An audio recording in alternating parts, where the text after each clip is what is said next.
ఏపీలో నామినేటెడ్ పదవుల జాతర కొనసాగుతోంది. ఇప్పటికే పలు విడతలుగా నామినేటెడ్ పోస్టులను భర్తీ చేసిన కూటమి సర్కార్ ఆదివారం నాడు మరికొందరికి నామినేటెడ్ పదవులను కట్టబెట్టింది. అయితే ఇంకా పదవులు ఆశిస్తున్న వారు చాలా మంది ఉన్నారు. మరి నామినేటెడ్ కొలువులు దక్కని వారికి కూటమి అధినేత చంద్రబాబు ఏ విధంగా న్యాయం చేయబోతున్నారు? పదవులు ఆశిస్తున్న ఆ మిగిలిన నేత ఎవరు? అలాంటి వారికి ఎలాంటి పదవులు దక్కబోతున్నాయి? ఎన్నికల్లో త్యాగధనులకు న్యాయం చేసేందుకు చంద్రబాబు ఎటువంటి వ్యూహాన్ని అమలు చేయబోతున్నారు?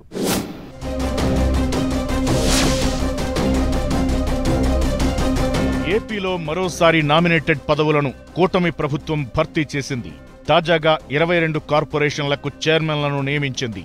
ఈ జాబితాలో అమరావతి జాయింట్ యాక్షన్ కమిటీ జేఏసీకి చెందిన ఇద్దరికి కీలక పదవులు దక్కాయి. అమరావతి జేఏసీలో చురుగ్గా వ్యవహరించిన డాక్టర్ రాయపాటి శైలజను ఏపీ మహిళా కమిషన్ చైర్పర్సన్ గా, ఆలపాటి సురేష్ ను ప్రెస్ అకాడమీ చైర్మన్ గా నియమించారు. మొత్తం 22 పదవుల్లో టీడీపీకి 16, జనసేనకి 3, బీజేపీకి 1, అమరావతి జేఏసీకి 2 పదవులు దక్కాయి. టీడీపీ తీసుకున్న 16 పదవుల్లో 8 మంది బీసీలకు అవకాశమివ్వగా మిగిలిన వారు ఇతర సామాజిక వర్గాలకు చెందినవారున్నారు. మాజీ మంత్రులు పీతల సుజాత, కేఎస్ జవహర్ కు కార్పొరేషన్ల చైర్మన్ పదవులు దక్కాయి. గత సార్వత్రిక ఎన్నికల్లో పలు రాజకీయ సమీకరణాలతో ఆయా స్థానాల్లో పోటీ చేయలేని వారికి, పార్టీ కోసం అభ్యర్థుల విజయానికి కృషి చేసిన నేతలకు ఈసారి కూటమి ప్రభుత్వం ప్రాధాన్యం కల్పించింది. నామినేటెడ్ పోస్టుల భర్తీలో సామాజిక న్యాయానికి పెద్దపీట వేసింది. బీసీలకు 8, ఎస్సీలు 2, ఎస్టీలకు 1 పదవి దక్కాయి. మొత్తం పదవుల్లో 36% బీసీలకు కూటమి ప్రభుత్వం అవకాశం కల్పించింది. నామినేటెడ్ పదవుల్లో మాజీ ఎమ్మెల్యేలు బూరుగుపల్లి శేషారావు, సుగుణమ్మ, తాడేపల్లిగూడెం టీడీపీ ఇన్ఛార్జ్ వలవల బాబ్జీకి అవకాశం కల్పించింది. టికెట్లు వదులుకున్న ఈ ముగ్గురికి ప్రాధాన్యం కల్పించింది. ఇక మొన్నటి ఎన్నికల్లో కొవ్వూరు నియోజకవర్గం నుంచి మాజీ మంత్రి కేఎస్ జవహర్ టికెట్ ఆశించగా రాజకీయ సమీకరణాలతో ఆయనకు అది దక్కలేదు. అయితే పార్టీని నమ్ముకుని విధేయంగా ఉండడంతో జవహర్ ను ఎస్సీ కమిషన్ చైర్మన్ గా కూటమి ప్రభుత్వం నియమించింది. ఇలా టికెట్లు వదులుకున్న వారికి కూటమి ప్రభుత్వం న్యాయం చేసింది. ఇలా కొంతమంది నేతలకు న్యాయం జరిగితే ఇంకా పదవులు దక్కని నేతలు చాలా మంది సీనియర్లు కూడా ఉన్నారు.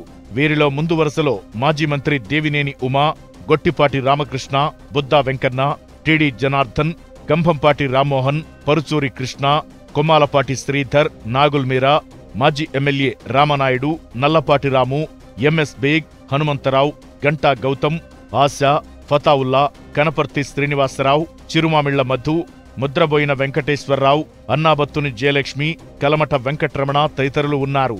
వీరంతా నామినేటెడ్ పదవుల కోసం ఎదురు చూస్తున్నారు. మరి అలాంటి వారికి రాబోయే రోజుల్లో తప్పకుండా న్యాయం చేస్తానని వారికి చంద్రబాబు మాటిచ్చారు. మిగిలిన కొద్దిపాటి నామినేటెడ్ పదవులకు హెవీ కాంపిటీషన్ ఏర్పడుతోంది. 2024 ఎన్నికల్లో సీట్లు త్యాగం చేసిన వారికి ప్రాధాన్యమిస్తున్న కూటమి ప్రభుత్వం మిగిలిన నేతలకు ఎలాంటి పదవులను కట్టబెడుతుందన్నది ఇప్పుడు ఆసక్తికరంగా మారింది.